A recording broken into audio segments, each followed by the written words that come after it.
7 দিন পর্যন্ত না খেয়ে আছে এই মানুষটা। আসলে দর্শক, আমি আসলে ভিডিওটা কেউ স্কিপ করবেন না, সবাই ভিডিওটা শেয়ার করে দিবেন। আপনাদের কাছে আমি অনুরোধ করতেছি যে ভিডিওটা শেয়ার করে দিবেন। আসসালামু আলাইকুম প্রিয় দর্শক, দেখতে পাচ্ছেন আজকে আমরা একটা জায়গা চলে এসেছি, বেতাগী থানা মোল্লারহাট গ্রাম। এই মানুষটা আমি এসে দেখতেছি কান্না করতেছে। তো দেখতে পাচ্ছেন যে আসলে আপনি কান্না করতেছেন কেন? আপনার সাথে 18 কোটি মানুষ আছে, আপনার ছেলে সন্তান নাই, তাতে কি হয়েছে? আপনাকে 18 কোটি মানুষ খাওয়াবে। আজকে 7 দিন পর্যন্ত না খেয়ে আছে এই মানুষটা। আসলে দর্শক, আমি আসলে ভিডিওটা কেউ স্কিপ করবেন না, সবাই ভিডিওটা শেয়ার করে দিবেন। আপনাদের কাছে আমি অনুরোধ করতেছি যে ভিডিওটা শেয়ার করে দিবেন। দেখতেছেন কান্না করতেছে এই মানুষটা, আমার দেখে আমার নিজেরই খারাপ লাগতেছে, যেটা আমি ভাষায় প্রকাশ করতে পারবো না।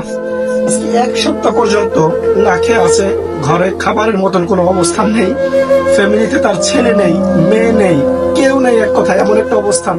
স্ত্রী পর্যন্ত ছেড়ে চলে গেছে। আমি একটা সন্ধান পেয়ে যদিও এইখানে এসেছি, তো এসে দেখতেছি যে এই অবস্থা কান্না করতেছে। আপনি কান্না করেন না, দেখতে পাচ্ছেন যে তার এমন একটা অবস্থান যে কি বলবো, আমি ভাষায় প্রকাশ করতে পারতেছি না। আপনাদের কাছে অনুরোধ, তার এমার্জেন্সি চিকিৎসা করতে হবে, খাবারের কোনো অবস্থা নাই, খাবারের জন্য অনেক টাকা পয়সা দরকার। তো স্ক্রিনে দেওয়া একটা বিকাশ নাম্বার আছে, আপনারা যতটুকু পারেন আপনার সামর্থ্য অনুযায়ী এই মানুষটাকে একটু বাঁচান।